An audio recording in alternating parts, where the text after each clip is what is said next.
Bonjour à tous, nous voilà réunis pour découvrir la planète Vénus.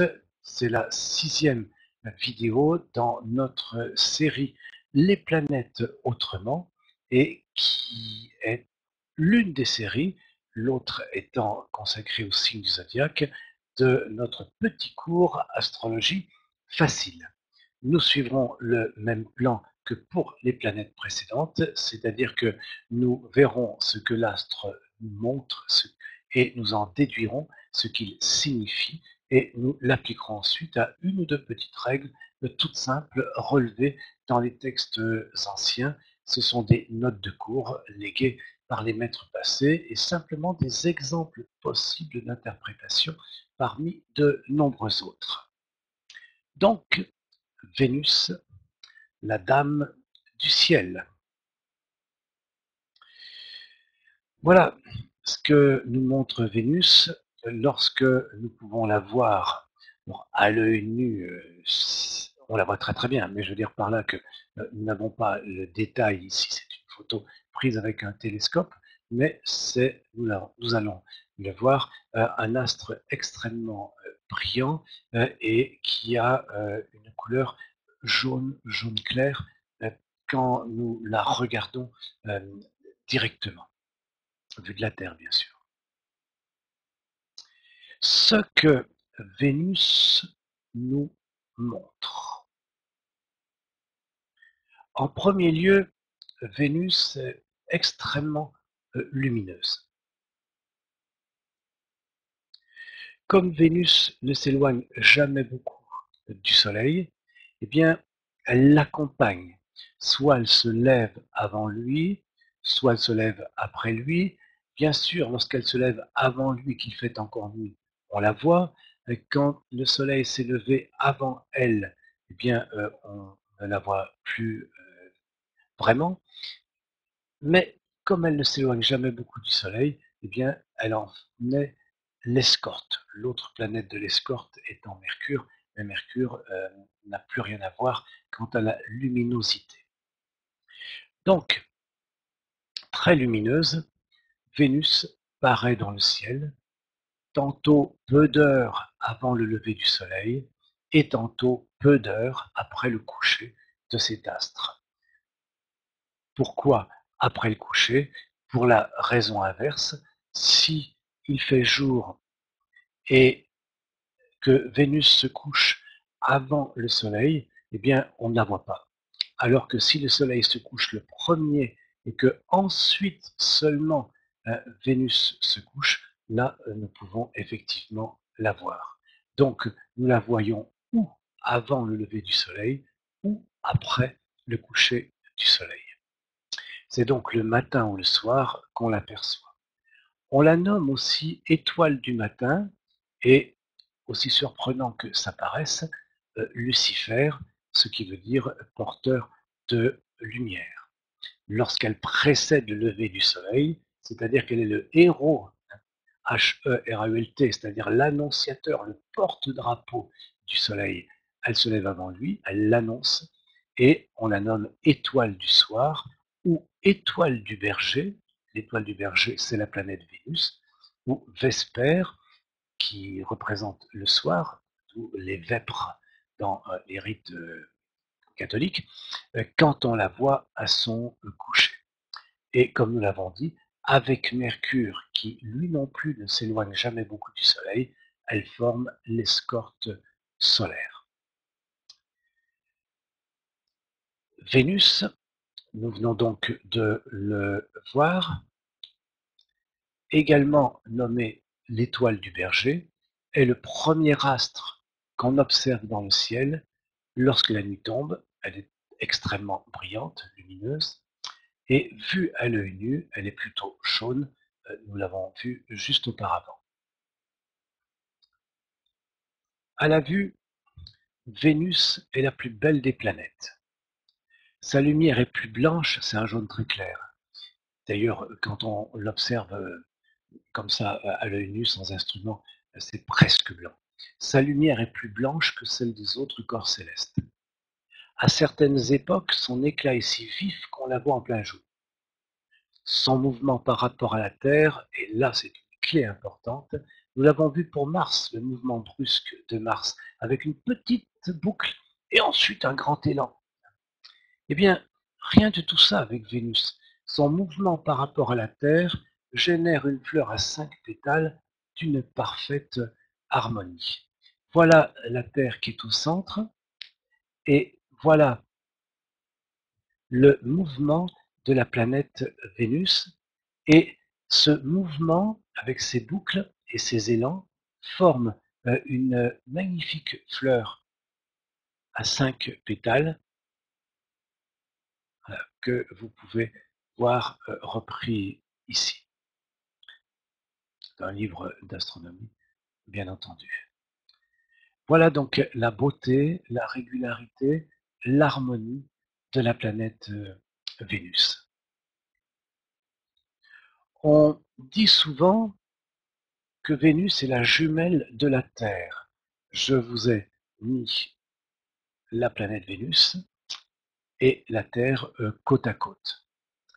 Les deux planètes sont nées à la même époque, astronomiquement. Elles ont des ressemblances d'un point de vue géologique, avec une croûte, un manteau et un noyau, mais aussi un relief semblable, une atmosphère dense, une composition chimique assez proche.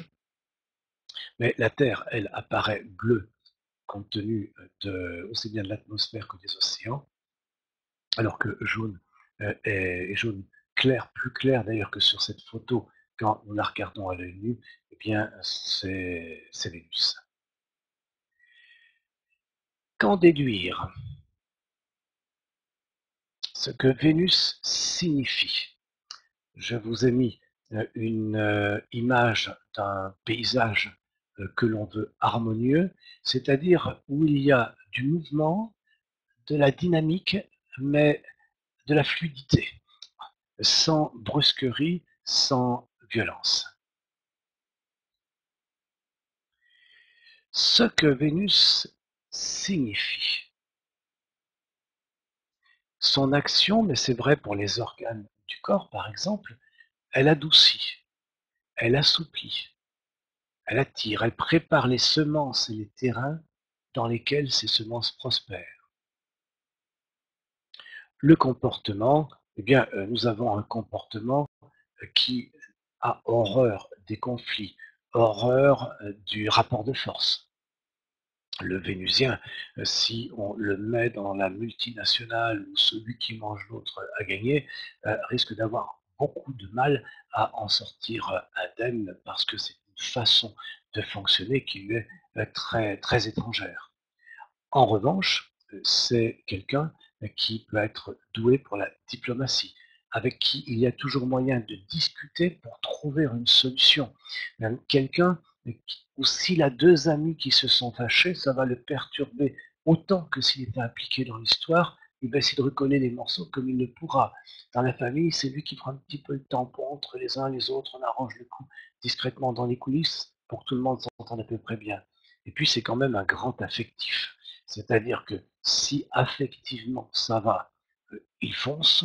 Si affectivement ça ne va pas, il y a un moteur qui est brisé, qui est cassé. Si j'avance, c'est pour faire plaisir à quelqu'un. Et puis Vénus, ça peut donner un goût, bien sûr, pour les arts, c'est bien connu, mais Vénus, c'est aussi un amoureux de la nature.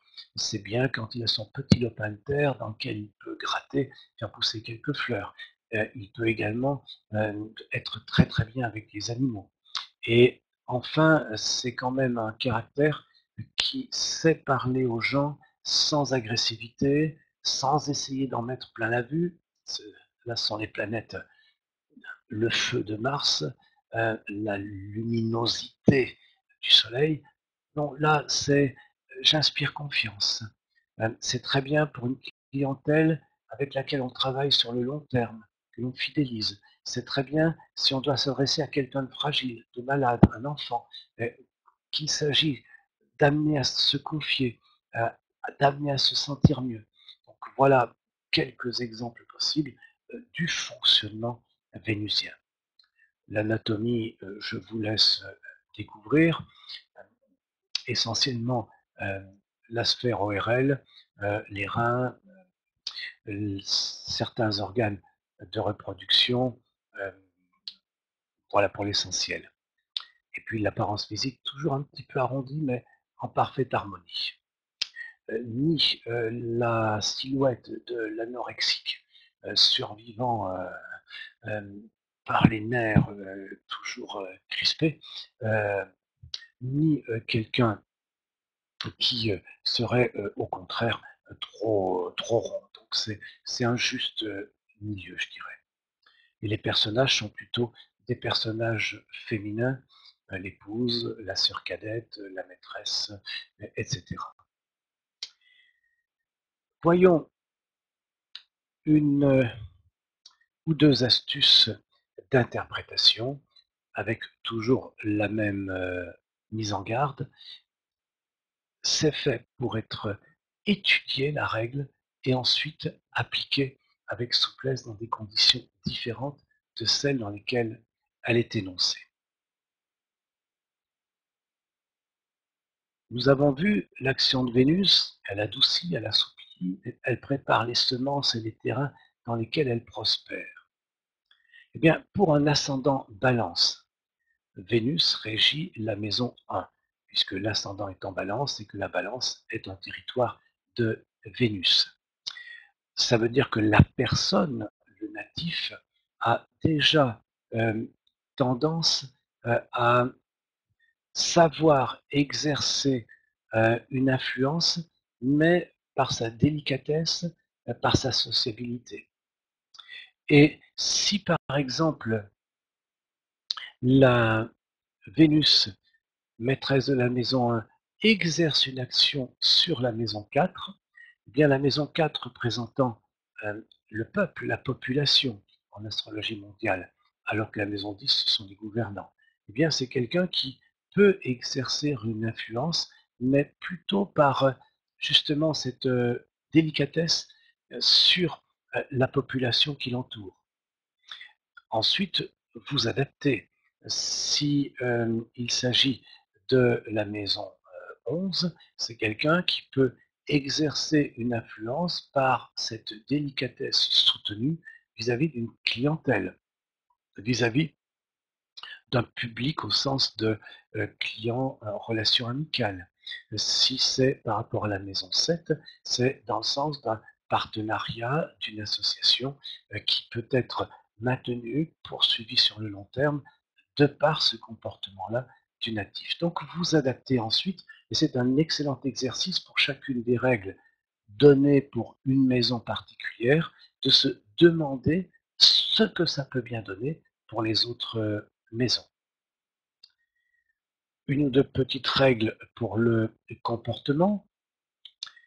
Si Vénus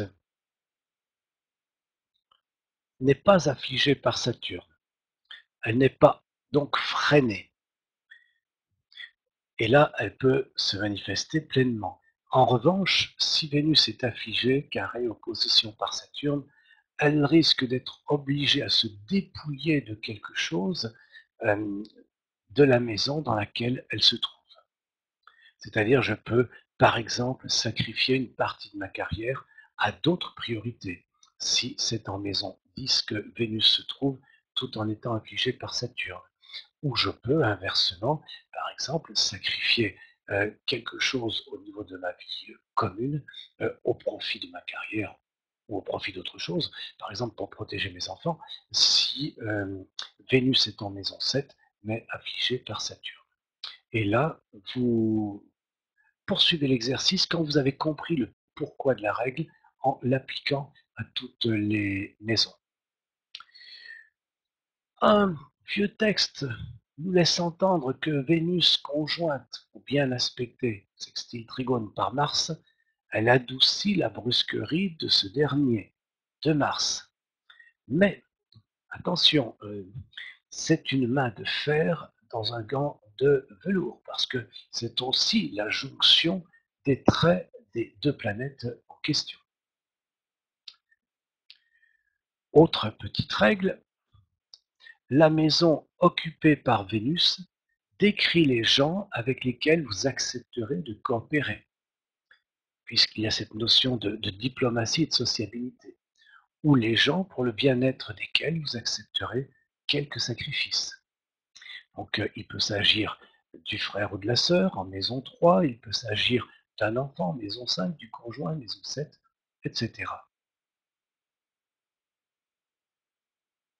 Vénus, donnant un échange équilibré. Vénus, c'est les deux plateaux de la balance, mais qui sont à égalité. Donc où il y a un échange, où il n'y a ni dominant ni dominé. Vénus donnant un échange équilibré, la maison qu'elle occupe montre les gens, les lieux ou les choses que vous aimerez et qui vous le rendront bien. Donc ça peut, évidemment, si elle n'est pas en chute, si elle n'est pas en très très mauvais état, mais ça va de pair avec, enfin c'est valable pour toutes les règles. Donc Vénus en maison 5, eh bien, c'est les gens, les lieux ou les choses que vous aimerez. C'est-à-dire c'est quelqu'un pour qui la vie affective est très forte. C'est quelqu'un pour qui les enfants peuvent également compter. C'est maison 7, le conjoint. Euh, Maison 10, la carrière. Maison 9, la culture, les études ou la spiritualité.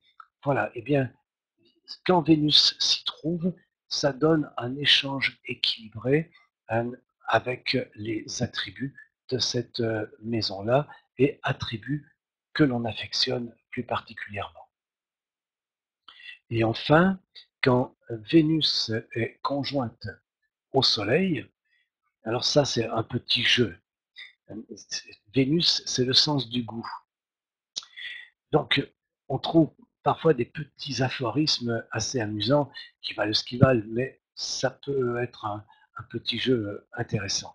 Quand Vénus est conjointe au Soleil, donc le Soleil c'est le feu, ça brûle, nous l'avons vu, eh bien, un vieux texte nous dit que le natif aime les mets qui sont plutôt grillés ou frits. Les crudités crues, c'est pas franchement ce qu'il préfère. Si Vénus est à l'opposé du Soleil, enfin, pardon, euh, pas à l'opposé du Soleil, si Vénus est un petit peu éloigné du Soleil, puisqu'il ne s'en éloigne jamais de plus de 48 degrés, eh bien, du coup, c'est quelqu'un qui, à ce moment-là, aime les mets un petit peu sucrés, un petit peu plus doux. En revanche, quand Vénus est conjointe à Mars occupe un de ses domiciles, mais surtout quand elle est conjointe à Mars, le natif peut aimer les mets épicés, violents entre guillemets, Mars.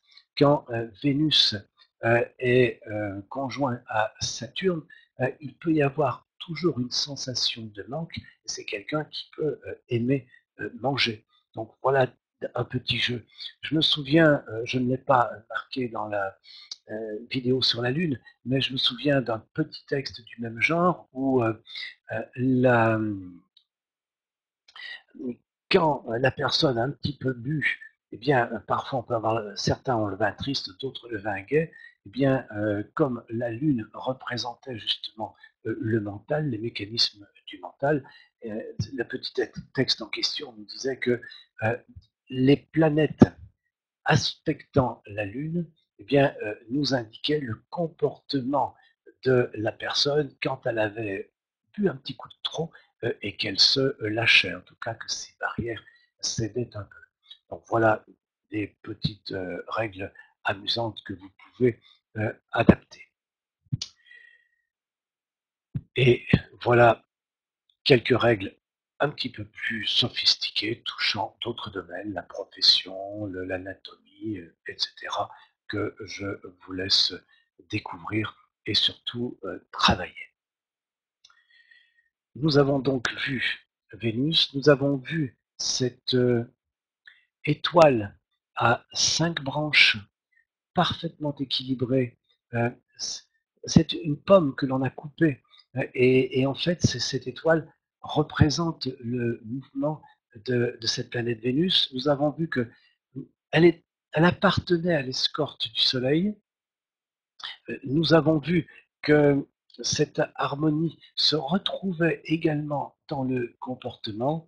Et là encore, quand vous parvenez non seulement à sentir les mots-clés de la planète, mais surtout à avoir vu de vos yeux ce que je vous ai expliqué là, eh bien, quand vous serez face à un thème astral, les choses seront fort différentes. Parce que le véritable astrologue, c'est celui qui, ayant le thème astral entre les mains, ne voit pas une feuille de papier. Il voit une boule de lumière, puisque le zodiaque, c'est la mesure de la lumière dans l'année, le rapport jour-nuit, solstice, équinoxe, etc. Donc les planètes, ce sont des petites taches de lumière. Les maisons, nous aurons l'occasion d'y revenir, c'est la mesure de la croissance et de la décroissance de la lumière dans la journée. Donc il a une boule de lumière. Mais pour avoir cette boule de lumière entre les mains, il faut qu'il l'ait vue réellement de ses yeux dans le ciel. Et là, il devient véritablement astrologue. Je vous remercie pour votre patience et je vous donne rendez-vous pour la prochaine vidéo qui, elle, sera consacrée à Mercure.